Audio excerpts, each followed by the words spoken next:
Alrighty then, here we go. Oh, my mic is not all the way turned up. Let's fix that. There we go. All right. What's going on, everybody? Welcome aboard another Monday Musing stream here. Those of y'all checking in, whether if you're watching this here live or if you're watching a replay, either way, it's greatly appreciated. Those of y'all new to the channel, my name's Austin, and this is Fantastic Freaks. Glad to have y'all here this Monday. It's been a hot minute since I've actually had a live stream where I'm really doing a topic, really, and not just kind of sitting here talking with people. I need to get my secondary.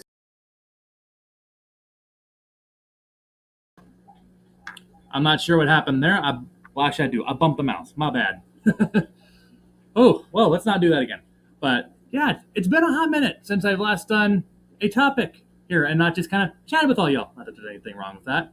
But yes, as you can tell from the title here today, clearly, want to talk a little bit about pros and cons of secondhand, or some y'all might call it used, aquariums and such. Because I feel like here, especially in the fish fam, it's something that we're all definitely no strangers to, especially if you're building a fish room.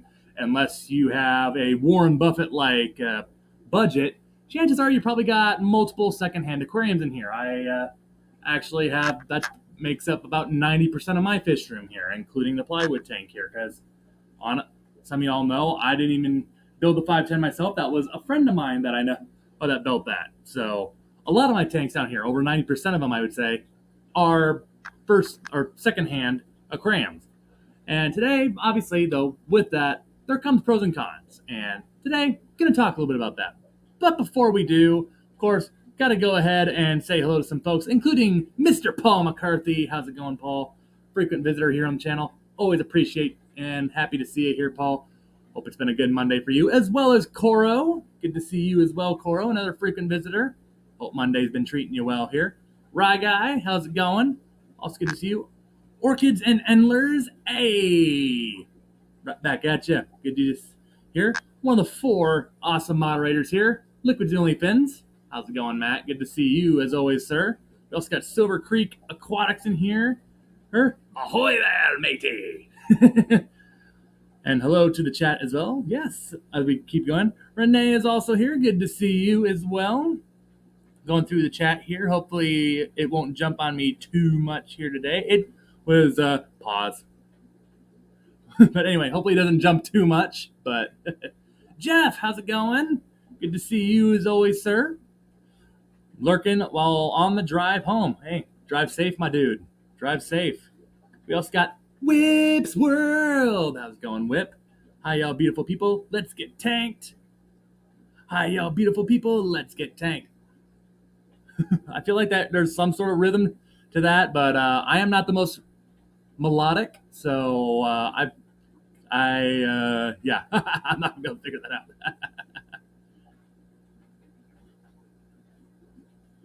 Yeah. When a tuber comes along, or when a rhythm comes along, you must whip it. There we go. All right, who else we got joining us here before we get started? We got Steady Nona, fellow Iowan here. How's it going, Sarah? Good to see you as well. See who else we got. Make sure I didn't jump anybody or jump over anybody there. I gotta quit saying that. Going through the chat. Yes. Here we go. Yes, we have Foxy's Fishies. Such a fly stream. Yes, indeed. I was pulling a fly pun at your Hot Mess Express there on Thursday, but I wasn't sure if you ended up seeing it or not out there, Roxanne. But I didn't want to try to keep pushing it, per se. But yes, I hope it ends up being a very fly stream. Maybe even creates a little bit of a buzz, if you know what I'm talking about. Oh, but you know what? We're just going to wing it. Oh, and just like that, I just lost like 10 subs or whatever. Oh, well. See who else we got here. Speaking of awesome moderators, here's two of the four awesome moderators. We got the super mod herself, the Zen Ginger. How's it going, Zen? Been a while since I've seen you here. Actually, no, I did see you just recently here on one of the previous streams here over the past week. Nonetheless, great to see you here and appreciate everything you do for not just me, but the whole fish fam. Truly the super mod right there, ladies and gentlemen. And Zen, there's not many channels. I don't think Zen has like isn't a moderator too. She is busy. Awesome supporter though, the Fish Fam. Looks like for right now, I think I got everybody. Hello, everybody. Hey, oh, here we go. We got Dennis Christensen in here. How's it going, Dennis? Good to see you as well, sir. And there's the first jump with the chat. I hope that's the first of only few, but knowing my luck, that probably won't be how it works. Or do. All right, here we go. Looks like for right now I've got them. So yes, first and foremost, a little side note for why I'm even doing this topic in the first place without giving too much details. Some of y'all might remember that 65-gallon aquarium that I got at the Quad City Fish Swap in Davenport. It's just been sitting down here for a long time here. So, it's been sitting for a while, and for the longest time, I've even been wondering really what in the heck I want to do with it. And after we got a plethora of angelfish at the Catfish Cataclysm in Madison, not this weekend, but the weekend before, I was thinking, well, we might use it as another tank there so that we don't overcrowd the 140 breeder, or which you'll see some of the angelfish that I came home with from the Cataclysm here soon. I am in the final stages of creating a video of what I all came home with from Madison, so keep an eye open for that. It's just running a little behind schedule. I was away from home most of last week as the day job. Well, some of y'all will know, for our day job, I am a sports writer, and we had state tournament baseball. As a little fun fact, Iowa is the only state in the entire United States of America that plays baseball and softball in the summertime. Yes, none of the other 49 states do that. But that's too off topic there. But anyway, the 65-gallon that we got from Davenport. I finally got home and decided, let's do something with this. Let's start setting up. And of course, the first thing we always do is leak test it. Unfortunately, I'm thinking probably a lot of you may already know where this is going, unfortunately. And yes, let's just say, long story short, unfortunately, the 65-gallon tank did not pass the leak test. It's a very slow leak, but alas, it's a leak. Which obviously, for some people, if this is the first time ever they buy a tank secondhand, it can be a real turnoff. Don't get me wrong, because sometimes there are risks involved with purchasing secondhand aquariums and such, and it can be very frustrating at times. But most times than not, it's not, as long as you know some things to look for, which admittedly on that 65, I was kind of just in a hurry to load my stuff up and get home, so I didn't really inspect it as much as I should have, so putting a little bit of the blame on myself here. I should have looked at it closer, but that's a discussion for later. The good side about secondhand aquariums, though, of course, is it's still it's still a great way to go, especially if you want to build a fishery, because, again, unless we have a billionaire's budget, you're probably not going to be able to afford brand new aquariums, which can cost hundreds of dollars, sometimes even well over $1,000, depending on how big you want to get. But first, we're going to start with, after starting with a bit of a con, as, you got to kind of watch things in the tank. We'll get in a little more of the specifics there later.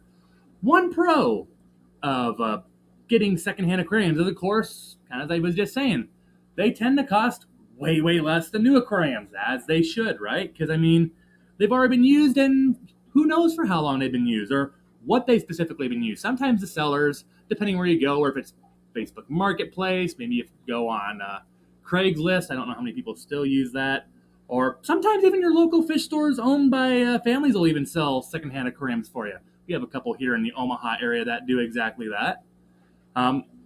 The good thing is sometimes they can tell you exactly what it's been used for, or sometimes, depending on the residue you see in an aquarium, you can get an idea if it was used for either fresh water or salt water. Like my 510 here, it was very evident that when I got it from my friend, that even if I didn't know what he did beforehand from personal notice, that based on the residue and the mess that was left over in the tank, it was very clearly used for a saltwater aquarium, which some people may think that's not all that big of a deal, but saltwater, sometimes, depending on what it is, can be a little harder on the silicone seams and such. It's more of a minor detail, but alas, something to still kind of think about. But the biggest thing, and this is the number one pro, like I said, they cost a fraction of what a new aquarium does. And if you're going to build an aquarium like me, where you have about 20 aquariums up and running, you're not going to buy all those brand new. Like I said towards the beginning of the stream, as some of y'all were still filing in, I fortunately have, I would say about 90% plus of my aquariums are secondhand. And the thing is, you just got to know what to watch for, which we'll get to here in a minute. But I see we have a membership chat in here earlier. The Zen Ginger, and a member for 11 months here. Don't know if it's going to show up here in my, it does not show up here currently in my stream chat, hence why I have another screen down here, but 11 days till a year for a membership. Hey, Zen, thank you very much. Yeah, it's right around the corner. It's hard to believe that I've offered memberships for a month there already. It's hard to believe that we've already been and speaking of membership chats, Coro, been a member of the Amazon Puffer tier for at least 1 month. Thank you very much for that, Coro. And to you as well, Zen. Both y'all greatly appreciated. Coro saying, so we have a reseal video to look forward to.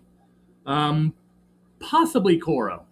I must admit, I have not done an aquarium reseal before, but never say never, because it's definitely something that I think isn't as hard as some people make it out to be. I have seen some people do it, and I was initially thinking of trying to do it myself on the 75-gallon Hex, but obviously Hex and column aquariums in general, when it comes to resealing, are a much different animal versus a rectangular shape tank, or what some would call the basic shape. But perhaps, I might record myself doing it and just do some highlights and such. I don't know if it's exactly going to be a tutorial video or anything, but more of just a matter of here's how I did it, and then if all things go well, then post it. But if it doesn't go well, then maybe that's something that, I don't know. Either way, it's documentation for myself to also see kind of what I would do. But maybe. Might have to keep that in mind there, Goro. Fish Tank Frank. Is that a new logo, Frank? Looks cool, man.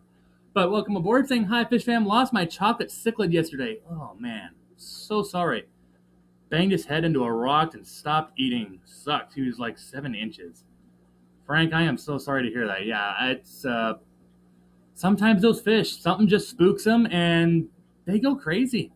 Unfortunately, I feel bad for you, man. That's rough. I've had some bigger fish do that before too.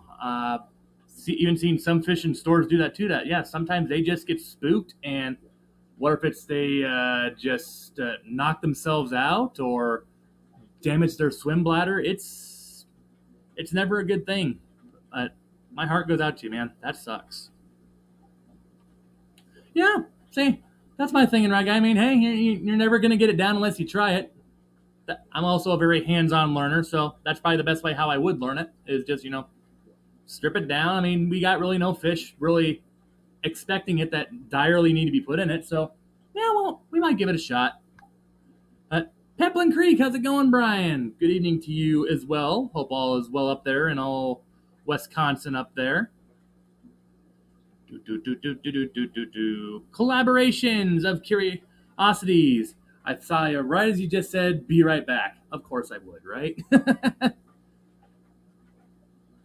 Right, guy. See, for me, this is something that it depends. Like, I have come to be very picky from where I buy my things.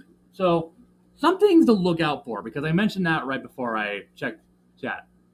When buying an aquarium, how you can avoid some of the cons, which some of the cons, getting into those first here, is obviously, sometimes you expect imperfections. Like sometimes the trim may be slightly cracked, or, maybe the glass is a little dirty and such, or foggy. Usually most things, I like to just clean my used tanks with hot water and vinegar, and usually it cleans most of that up.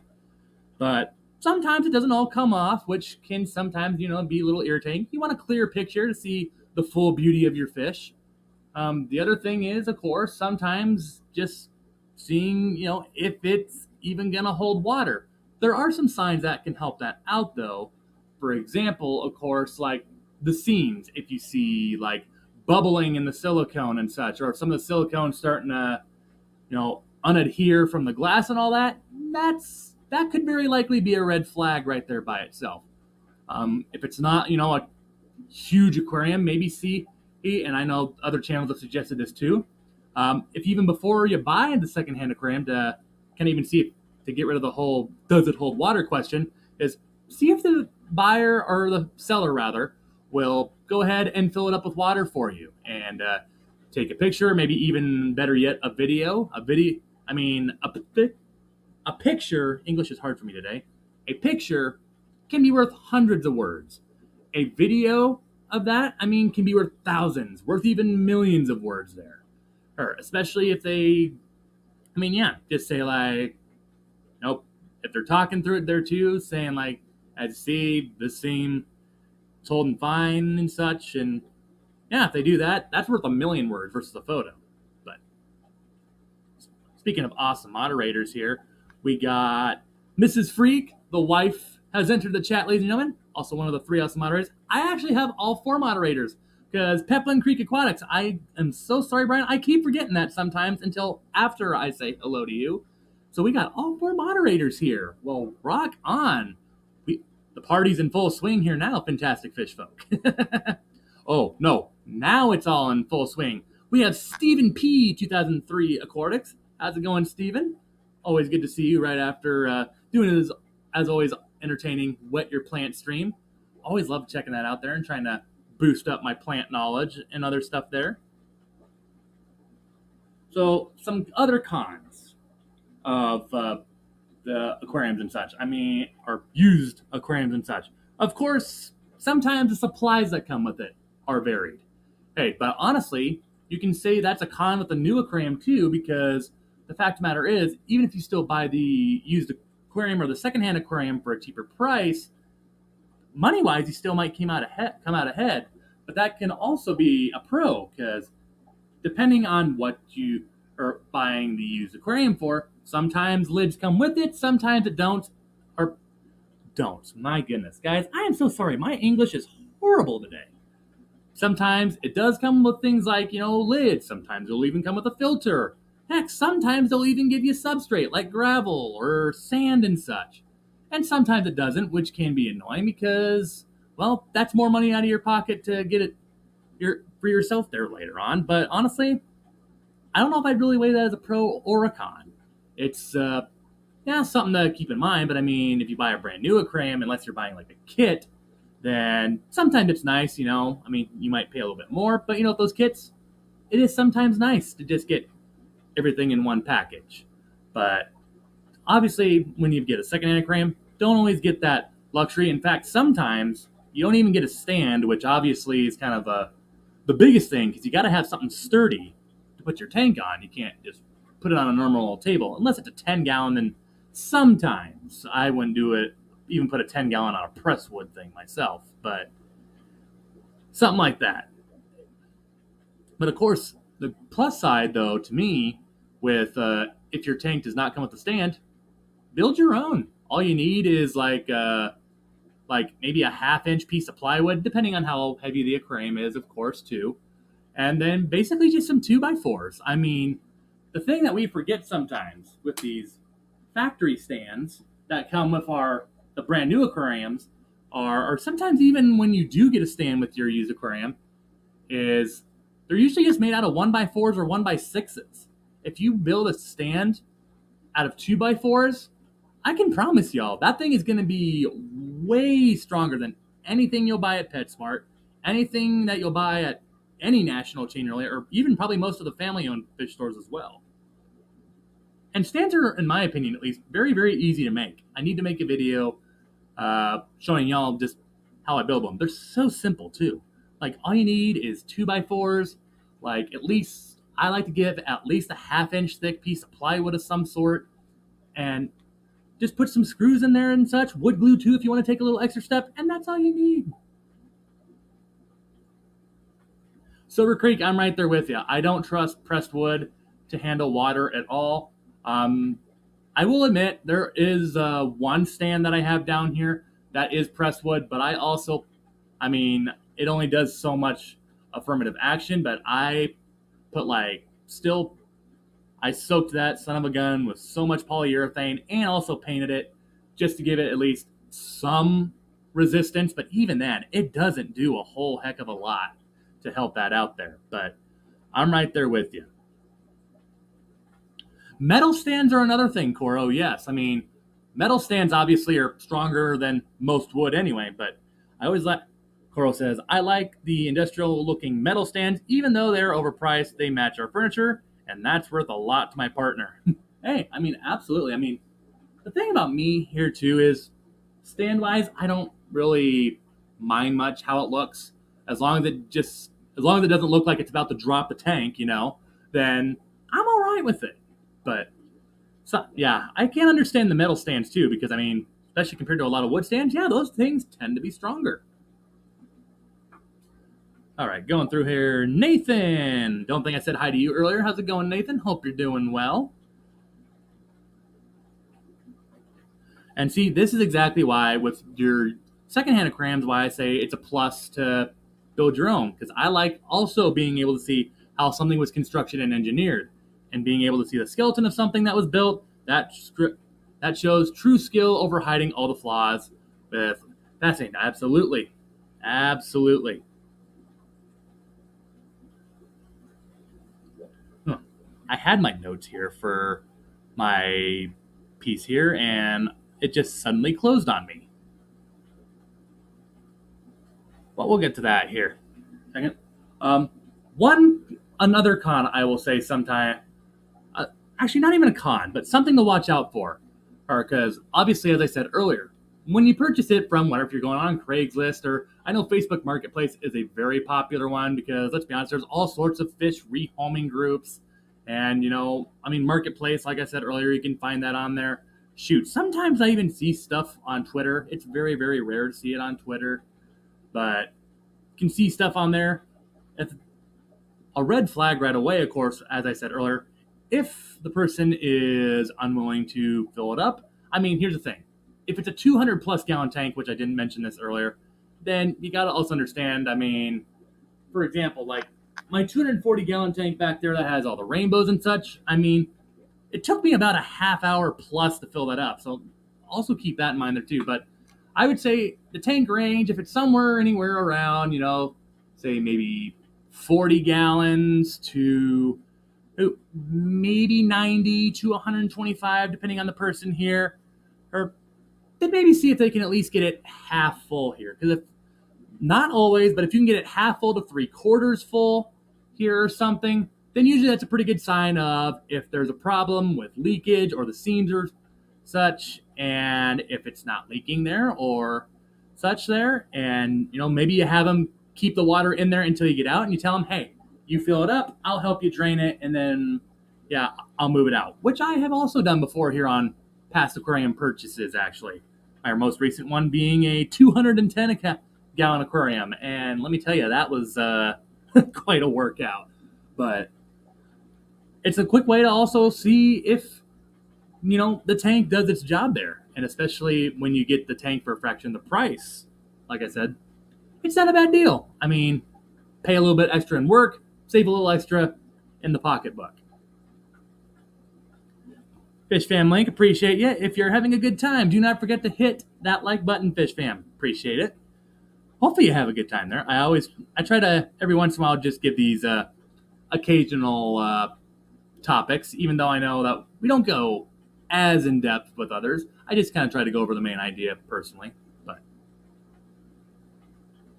all right, I think I saw some other folks coming in here earlier. I did indeed. Vinoski, how's it going? Good to see you. Silver Creek right there with me. Dude, I did an English mass, right? For a while there, I was making a mass out of my English speaking. Sometimes it just, it's difficult. The plus side of sometimes also buying your secondhand aquarium, and this is by rare occasion, some may consider this also a burden, but I personally consider it a plus, that sometimes if you get a secondhand aquarium and you're not fully sure what you want to put in it, but you just want a fish aquarium, you just want something to put in there and have some fish in there. Sometimes when you purchase the secondhand aquariums, you can also get fish that come in with them. And decor and such and all that, which we talked a little bit about earlier, it's a little bit more. I mean, get a big package deal, decor, the substrate.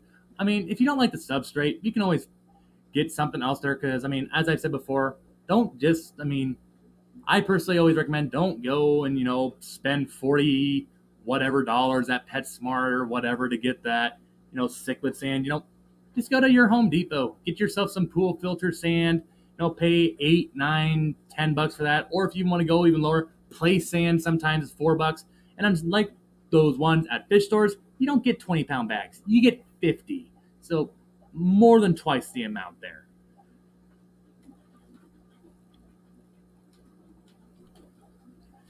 And the thing is, usually when you get the brand new aquariums, you don't tend to get those bulk deals as much. I mean, sure, they'll sometimes give you filtration, they'll give you lids, but sometimes with these secondhand deals, you can get all of that included in one price. And sometimes you just take the tank home, go ahead, get it on a stand if it comes to the stand. If not, plan one out. Like I say, get yourself like at least a 3/8 plywood board, a 1/2-inch plywood board, some 2x4s and some screws. Boom. That's really all you need. I mean, if you want to make it look more cosmetically pleasing, then sure, you could do like closet paneling, like for example, like on my 185 here, just cedar paneling that could use for like a closet liner. I mean, that's what they call it at Menards. This is just cedar wood for a closet liner and such, and it fits like a glove on this stand here. It also makes some pretty nice doors as well, but it's also kind of depending on what you want for your aquarium as well, though. Vibes, how's it going? Saying what's up, fish fam? What's up with you, Vibes? Hope you're doing great. Anytime Vibes comes in, we're picking up good vibrations on the stream now. That's corny. I don't care, but gonna have to check my FX5 here on the 510 here later. It's been making some weird noises. Not fully certain as to why, but some of y'all perhaps have not seen this already. I'm going to kill the light here already. Taking a break from our topic here. Check this out. Yes, guys, we are tangled up royally on this. Let's see if we can sort this out a little bit. There we go. That's a little bit better. Right on. Here we go. Look at this. That's right, guys. Mac is not by himself in the 510 anymore. We got 24 cardinal tetras and 20 brilliant rummy nose tetras, the ones that are swimming up here towards the front, here in the 510. And there you see him back behind the wood there. I went ahead and peeked it forward here a little bit so to make sure he doesn't get stuck. He's a very explorative puffer. Mac really loves to swim and weave through all the wood here and such. I'm not really sure why. It's definitely something I'm going to have to keep an eye open as he gets bigger, because once he starts getting about that 2 feet range or bigger, you have to make sure he doesn't get stuck or even really scratch himself, because we don't want him to get infected with anything. But he's loving this backdrop with the mangrove roots here. I'm right there with him too. I love it too. And all the cardinal tetras swimming around there with them. It's nice. I love it. Need to get something in this thing here too, which in a previous video, as a lot of y'all already know, we're working on that. But let's see here. My goodness, we've already done about a half hour here. I need to turn my light back on. Zen Ginger with the spotted Congo puffer emoji. Appreciate it. And Dozio wondering how you can also get access to these little puffer emojis. All you gotta do is click that join button down there, and it doesn't matter what tier you give, what you give a month. Either way, you're going to unlock those puffer emojis and such. And the cool thing is, the more members we have, the more stickers I can offer to all of you guys to, spam at me in the chat here. Don't spam, though, because then YouTube will ban you. Or YouTube doesn't like that. I don't care. They, on the other hand, do. But if you want access to these little puffer emojis, yeah, all you got to do is become a member sometime. I mean, any member level unlocks that. I am still working on changing some membership deals, because I know some of the perks have been delivered better than others. So want to make sure that we go ahead and make sure I have perks that can be deliverable, and that way you guys get what you pay for as well too. Because it's cool to just support a channel, and I get that, but some of y'all want a little something in return, and that's totally fine. It's totally because that's why we have the perks in the first place. Not neons, actually, Silver Creek. Those are actually cardinals. But I was pondering between neons though too, but nope. Those are actually cardinal tetras. I know they look. It's almost like those two fish were meant to be like twins or something.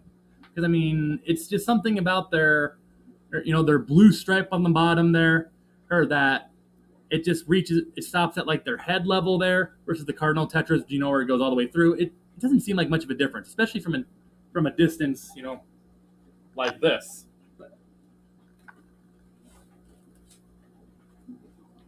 The tank behind me here, Silver Creek? No. This is not a 120 behind me. This actually behind me is a 510-gallon plywood tank. It is 8 feet long and 39 inches or 3 foot 3 inches front to back. Zen also dropping the member link there to those of y'all won. And yeah, just click that link right there. And if you want to unlock you some puffer emojis, that's how. And who knows, maybe if we keep going, I might even put some other stuff in there. Like, I feel like maybe we need like a ghost knife emoji, or we need like an Exodon Tetra emoji, or angelfish emojis. I don't know. Whatever you guys want. Maybe I need to make a vote on that or something. Silver Creek there, putting a whole bunch in there. I see the Spotted Congo, the Cross River, the Red Eye, the Pea Puffer, Figure 8, Maboo, Arrowhead. Of course, there's Finley, and the Amazon. You didn't skip any corners on that, Silver Creek, and I love it. Totes was about to spam. Hey, it's welcomed here. A puffer emoji spam is always welcomed on this channel. Always. Whoop. I keep... Well, now I flashed a couple times. Nathan talking with Tommy. Totally. Let's go pay for it. Yeah, I was a bit of a troublemaker in school myself once in a while. Had a class that... Yeah, I'd be lying if I said I wasn't a devious one sometime in classrooms. Mrs. Freak, yes, Mac is getting huge. He's still not quite to a foot, but his appetite is getting about as big as his size though. He's probably where is the guy at? Oh, there he is. He's back here behind our one plant there. Oh, there you go. He's went up towards the front like, hey, you talking about me? Yeah, we're talking about you. Come up here. Come on.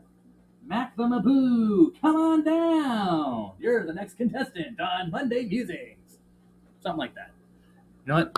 You guys would see him a lot better if I pick up the camera and there he is. The big king himself. Starting to blow through the sand, trying to see if he can find some snails. We also threw a good chunk of snails in here just this past weekend as I was going through some of my aquariums. So he's probably hunting down the last of them. It doesn't take him very long to hunt all those down, though. But yeah, I'd say Mac is probably eclipsed the 8-inch mark, maybe getting close to that 9-inch mark. He was growing about an inch or so every month and a half. So, but ever since we moved him up into this 5'10" here, his growth spurt has been gradually increasing. His markings, though, man. Of all the freshwater puffers, I gotta tell you, on the Maboo puffers markings, man, those are pretty. All right, let's see if I can put this back here without bumping anything. Hey, that was pretty graceful, actually. At least for me, anyway. Zen Ginger with the Maboo emojis, absolutely. I need to get an actual picture of Mac on there. That was actually a friend of mine's Maboo on there that I was thinking of getting in a store here, but then another friend was basically like, hey, yo, are you going to buy this Maboo? Because if not, I kind of want it. At the time, didn't have the proper aquarium, so I said, yeah, go ahead. It sounds like you got a better aquarium for me, so probably better you take them anyway. And yeah, that was a Maboo puffer, and that emoji anyway, that I was consider buying, but didn't, because didn't have the proper aquarium at that time. The Nano Aquarium guy. Oop, Eventually I'll pull it up. There we go. The Nano Aquarium guy saying hello, everyone. Listening while driving. Got a couple of them here in the chat here that are listening as they drive. No problem, though. Appreciate y'all tuning in here and hanging out with us a bit on this Monday Musing stream here. All right. The final thing here, as I said, the 65-gallon tank, unfortunately, yeah, you can see it's not full anymore. It's lost about 3-4 inches of water. And yeah, don't worry, that blanket and such is double layered. This is kind of how I leak test my tanks. Never put a tank on just a bare basement floor. Your bottom panel may give out. Long story short, it's not a good deal. But yeah, unfortunately, I mean, the leaking is really, really slowed down. It was never too terrible, but yeah, excuse me. I may reseal it. I may also just try to sell it off as a reptile tank, which actually can be another pro, because even if it leaks, say you buy, a tank like this for like $20, sell it for $40. Somebody with a reptile, like maybe a smaller lizard or a chameleon, they can make use out of that. I mean, that thing is 3 feet long. I'm holding the camera the wrong way there. Hold on, level this out, Austin. Jeez.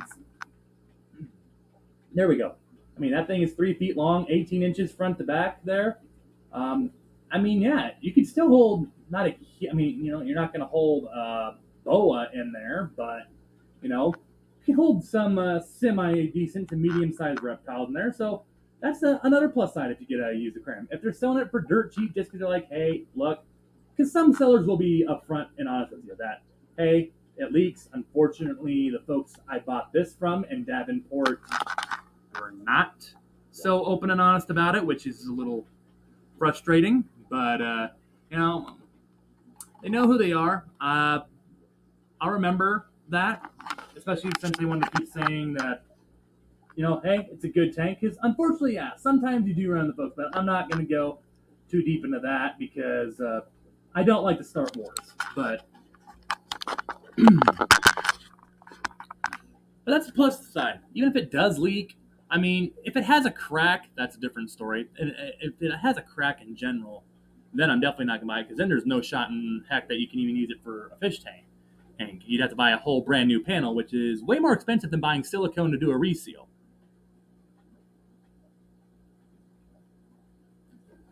Jeff, done driving. Traffic sucked today. Whew, I hear that. Going downtown Omaha, it's not fun. Definitely not as bad as some other cities here in America, but still not all that great. It's still very patience tending. Or it really tests one's patience once in a while. I need to quit bumping this table.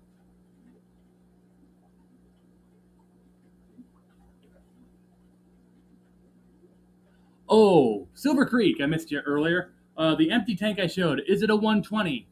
No. This tank right here is actually a 185-gallon bow front. I keep holding the camera the wrong way. Yep, that tank is 6 feet long. The peak of the bow reaches 25 inches. The edges there reach, I believe it's 19.5 inches, and it's 31 inches tall. So I guess if somebody wants to run the calculations there, because I learned that usually someone does, and it's actually kind of fun to see how close it is. But alas, yeah, it's actually 185 bow, so a little bit bigger than a 120, but still. Coral, that is true. Yes, I should have elaborated further because, yeah, my words did not sound fully truthful there. Thank you. But, yeah, as into my comment about cracked earlier, too, that about sometimes buying a whole new panel, I guess, yeah, you don't have to do that. So I guess scratch that. Yeah, that is not fully true. It's what I would do, but you don't have to. But you can reseal cracks and you can patch them, but you have to silicone in between the cracked edges, so it has to be a single basic crack that is completely through. That is true.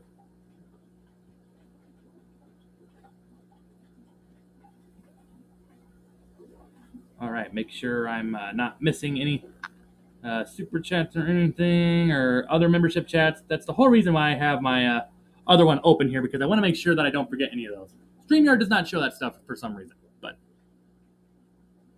Yeah, it is kind of an odd size, Silver Creek. I guess the store told me it was a 185 bow front, so that's just what I've always called it. It may not actually be, but yeah, it is awesome. I'm thinking that, well, for the longest time, I wanted to do saltwater in it, but as an uncle of mine once said about saltwater, the thing about saltwater is the test to see if you're ready for saltwater, that is, what you do is you go to the bank, you withdraw a $100 bill, you light that thing on fire, and if it bothers you to set a $100 bill on fire, you're not ready for saltwater. Well, more or less, at least, that it's very, it traditionally, depending on what you get, there are exceptions, but saltwater can be a bit more on the expensive side versus some options on the freshwater side to do. Hence why I'm thinking that 185 over there is actually going to be the future home to our little guy over here.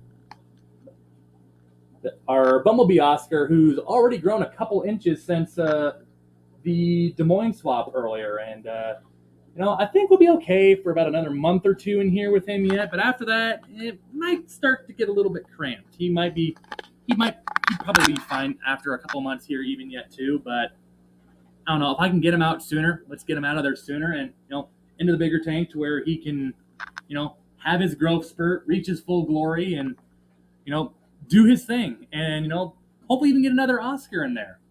I'm thinking when I put him in there, I might and get another Oscar in there with him. I'm still thinking that later on I might move my silver dollars in there with him too, because I know a lot of people love to mix Oscars with silver dollars. I have half a mind to do a fire eel in there at some point too, but well, that'll have to wait at some point too. At some point, I want to do another freshwater eel. I had a zebra one, but the poor little dude got a little too exploited for his own good, and somehow, well, also a big reason why I'm getting away from hang on the back filters. He somehow swam up, got into one of my hang on the back filters, and well, you can figure out what happened from there forward.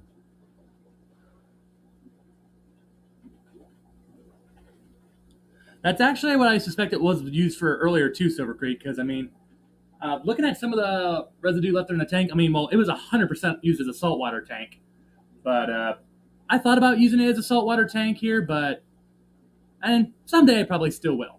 But yeah, until the income changes a little bit here and goes up a bit, freshwater for right now is just gonna be a little bit easier. Just gotta connect the sump down below to it, which is another thing. I haven't ever done a sump before though, but I'm thinking I might do a collaboration video perhaps on that when I have a friend or so over to go ahead and try to finally connect that up, because that is definitely something I need to learn. I've done literally every other form of filtration except the sump, which high time that changes.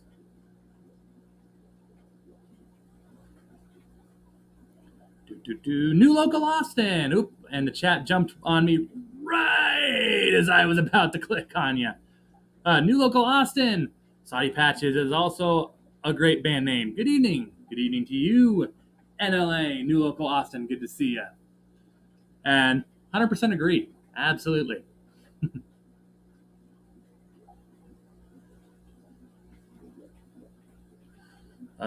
Coro, very good point. That's the next thing too. If you get a crack like what Coro was saying earlier too, yeah, flip the panel so the cracked panel was a top panel too, or more towards the top, because of course, the lower in the tank, the higher the pressure is on the bottom versus the top. That's very, very smart, Coro. Yeah, absolutely. Great bit of advice right there. Absolutely. Jeff, yeah, the Oscar's still kind of tiny. It's still grown at least 2.5 inches since I've gotten it, but I mean, that little guy was really, really, really, really tiny when I got him initially. Like, he was like maybe a quarter of the size of what he was right now. He was so small. Well, maybe not quite that. Maybe about a third, whatever it was. He was so much smaller there earlier. But yeah, he's still, I will definitely agree that, yeah, he's still got a long way to go in terms of a growth spurt, though, yet, as far as Oscars go, which, of course, as we all know, can reach, give or take, around a foot.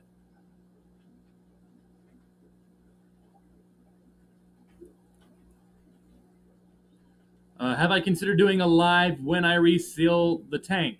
Um, Perhaps sometime. Just based on my personal self here, usually if I do things for the first time ever, then usually I try not to do too much YouTube stuff with that because I just want to focus on, getting it right. It was kind of the same thing like when I built my first double decker stand for like the 275s over there, or even when I built a 3-level stand for my 40 breeders.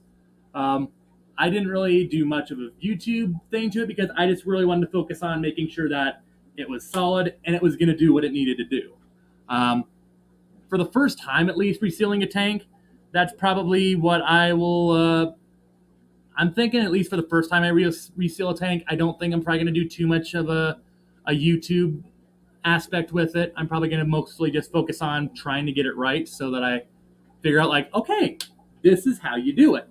But I guess never say never. I might. If it turns out to be way easier than I thought, then maybe. I do plan to maybe do some live streams, though, when I start building flat. My goodness, I just can't talk today.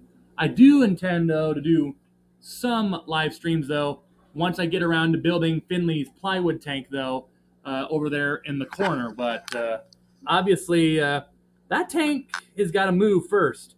I might even have to maneuver the 46 bow right next to it there, too, over as well. But yeah, still some work to be done there yet. And that 150 isn't going to be able to be moved by myself.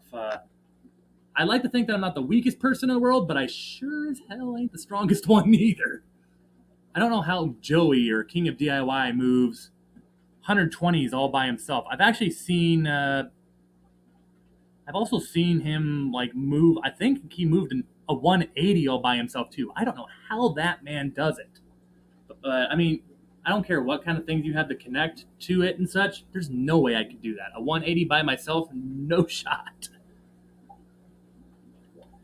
Big Shrimpin', aka Steve C, or as I say, a pimpin' Big Shrimpin'. Good to see you, Steve. As always, saying hello, hello. Hope it's been an awesome Monday for you. Fish family, couldn't agree more. It's great to have a place, actually multiple places, for the fish fam community just to come together, talk fish, and share ideas and such. I know I'm not always the most. I don't know. That's. I'm also not. I know I'm not always the most organized with my topics, but I hope I usually get the main idea across. Something on my face there. Ugh. 6'4", 175, and I moved to 120 all myself. Hey, good on you. But that was not without the assistance of pulley systems, logs, and other things to roll the tank to get it to move. Yeah, absolutely. I mean, I'm talking like Joey, like, he just lifts the dang things. I don't know how. I mean, he definitely doesn't look graceful doing it. Don't get me wrong. But that is one thing that I will say if that man, I don't know how in the heck he does that, but what I use to move tanks sometimes too is I have like these suction cups that like right on the side of the tank there. The suction cups are about 10 inches in diameter. I've used them one to maneuver my 185 bow front there. I've also used it for my 240 gallon tank there as well. We also used it on the front panel here with my 510. Oh, well, hello. How are you? Coming in to say hello. How are you doing, Mac? But yeah, I mean, suction cups help.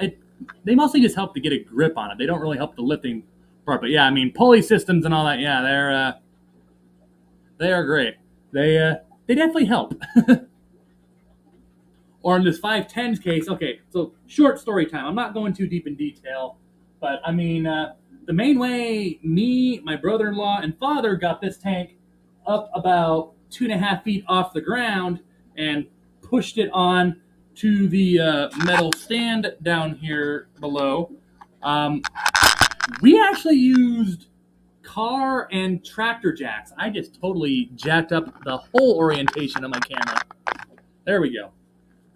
But yeah, we actually used like longboards and tractor jacks. That was which I will tell you all right now is definitely not the most practical way to do it. I don't recommend it at all. But, it did the job. I mean, a 500-gallon, 8-foot long tank, I mean, it wasn't graceful or easy by any stretch whatsoever, but hey, as you can see, we got it on here in one piece, and now you see it today.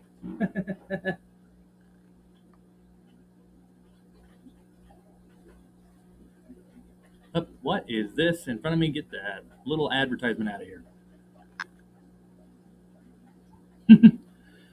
Now, 55, or not a 55, but a 75 rather, I ain't going to get it too high off the ground. But again, if I have like my suction cups and I can just whoop from one side, then yeah, I can lift it up a little bit, but that's usually if it's pretty much empty. Like if there's any water or substrate in it, then I'm going to have a heck of a time. But that's me.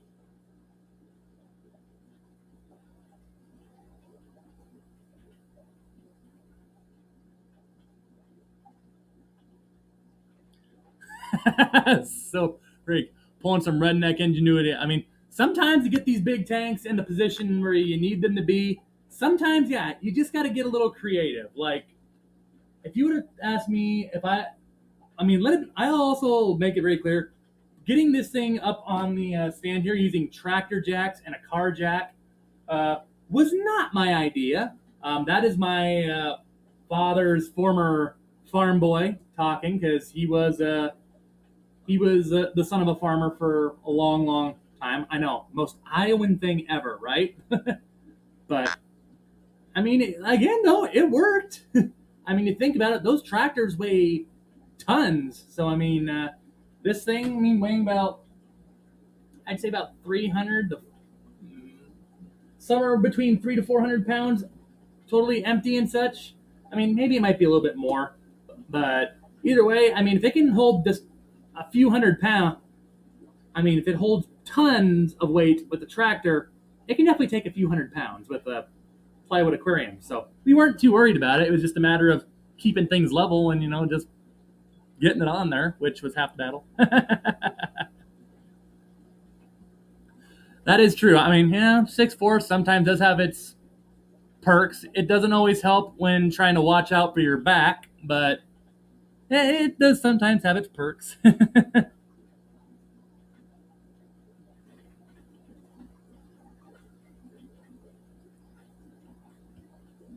Carl, I sometimes put pool noodles on like the edges of my aquariums just to make sure, like, if it's a tight space, like I'll use like a very thin pool noodle or whatever. I know that most pool noodles, it's hard to find that, but like I'll sometimes just put something on the end there just to try to save the edges from getting chipped or whatever. Um, I mean, they sometimes work. I don't know if you can roll it on pool noodles. I guess I've never tried, but maybe.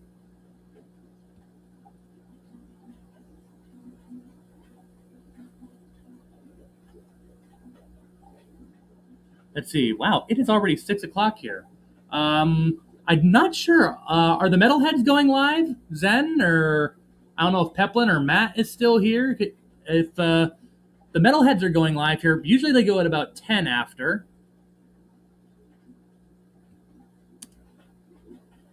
See if I can also find out as well too. But Coro, I'll get to you just a second there. Coro, yep, I figured they were. The gray stuff. Yeah, there's like some stuff that people like put on the edge of desks too. The only problem is they got like that sticky adhesive on there, and I don't want that on my aquarium. So, I mean, you could probably get it off, no problem. But at the same time, I'm always worried that there's going to be a bit of it that's going to be hard to get off, and I don't want to scratch the glass either. Not that the adhesive would scratch the glass, but to get the adhesive off, then maybe. But I mean, yeah, I think I know that's what you're talking about. Yeah, Scotty the Fish Freak is also live now, as Nathan points out as well. And there's Zen, the super mod herself. There are two metalheads in 10 there. Actually, a little less than 10 minutes now as well. Thank you for dropping that link there, Zen.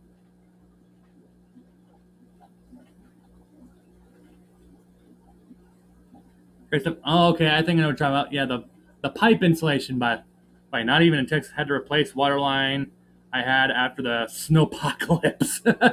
Is that what they call it down there? uh, that was one thing. So, I mean, living in Texas for about 4 or 5 years myself there, that was one thing that I always got such a kick out of is how some Texans, not all, not everybody is included in this group, but how some of them just react to snow or even freezing rain, any form of frozen precipitation, just how they absolutely shut the town down sometimes for it. And I always got such a kick out of it where I'm like living in the panhandle of Texas, because I mean, it still gets a little chilly up there. Nothing like what it does here in Iowa, but I mean, it can still at nighttime reach freezing temperatures pretty easily. And I always got such a kick, like later on, like if it was like rain and it was like hovering, just give or take around that freezing point there. And the streets sometimes would just be so like empty, like nothing would be going on which also were pretty well because a lot of mine. I mean, my a funny story, and I could not make this up. This is one of the most Texan things ever in my mind. And I lived with three other roommates in a 4 bedroom, 2 bathroom apartment. Had a kitchen and a main living area, the whole 9 yards. Hurts. One day, I mean, it's literally sleeting outside. Not too heavy, nothing like what you wouldn't see in the Midwest, but it was they were all so hungry because at that point we didn't hardly have anything in the house and nobody really felt like cooking or anything. I'm just sitting minding my own business playing my Xbox, probably playing NCAA football or something. I don't know what I was playing, probably something there. And they all like line up outside my door saying, can you drive us to Whataburger? To which, of course, to me, I mean, Whataburger, I'm not even Texan, and I can respect the heck out of that place. Whataburger is amazing, especially the spicy ketchup and fries. I get hungry every time just thinking about that, and here we are talking about food on the stream again. But I mean, I see people now coming to there about the snowpocalypse, and I mean, I will say this: I do understand that, yeah, Texas is not built for snow because I mean, it barely ever snows there. So I mean, I totally get it. I still get why people there, still treat it as they do. I know it's just when I'm no, when one, I was born in Minnesota. Two, lived the other 90% of my life in Iowa or Missouri, where, in the winter, it literally snows every dang year, to where, some people just shut the whole town down. I don't know, it just felt so weird. I mean, I get it, but it was just like, even if it was just a dusting, sometimes I still couldn't help but chuckle, like, y'all are closing for this? But I know. It makes me sound like a jerk. I will agree. But alas, I always just found it a little humorous, especially each time when roommates literally said like, hey, we always are gonna ask you to drive us on those days because you're from Iowa. You're used to 4 times and worse than this. To which I always say, touche, let's go. But alas. Yeah, new local Austin. We are not prepared at all for ice. The ice gets on the power lines, they short, and we are all on our own and supposed to stay home. I mean, that does happen here in Iowa too, but I mean, I totally get it. I understand that, yeah, Texas is not built the same way, or a lot of the southern states like Arizona or New Mexico and stuff, but it's just one of those two where I get it. They're built differently. They're not built like Iowa or Nebraska or Missouri, Wisconsin, Minnesota, and such. They're not built to take on the snow like we are, and that's fine. But I don't know. I still just got a kick out of it. I know that makes me sound like a jerk, but I always got a little bit of a kick out of it. Just because I was so used to snow every winter, and then when they maybe got 4 to 6 inches at I think the worst out of any of the winters I was down there, I was just kind of like 4 to 6. We got 4 to 6 inches, and we had all these times like 4 to 6 inches is like what we get in one storm up in Iowa. But again, I'm sorry. That's the last poke. I'm done. But Jeff, the Quad City Swap. Well, first and foremost, that is October. That is Sunday, October 1st, and they have another one in November. That was They usually start at noon, though, Jeff. Let me see here. I'll get the exact date to make sure I tell you correctly. Yes. So Sunday, October 1st is the first one. They usually start them at noon and they go all the way to 4 p.m. And then they'll have another one in November, on November the 12th, to be precise. And that is going to start at, noon as well. Let me double check that there as well. I got the times on my calendar too. Why am I guessing? Yeah, I believe. Well, I guess it didn't save over the times, but yeah, noon to 4. If I find out different though, Jeff, I'll tell you in one of my future streams. But speaking of streams, it is 6:07, so the Metalheads are about to go live. Scotty the Fish Freak is also going live. So, ladies and gentlemen, I'm going to go ahead and jump here for this stream. But thank you all so much here for checking in here today and spend a little time here. I know that, again, it's been a hot minute since I've done a topic here, and I try to be organized with my topics here, but I'll admit I can be a bit of a scatterbrain sometimes. I'll admit that. But appreciate every single one of y'all guys' support. Coming out soon, I'm going to have a video showcasing what I brought home from the Catfish Cataclysm. I know I'm falling a little bit behind on that, but like I say, most of last week I wasn't home, hence why that's falling a little bit behind.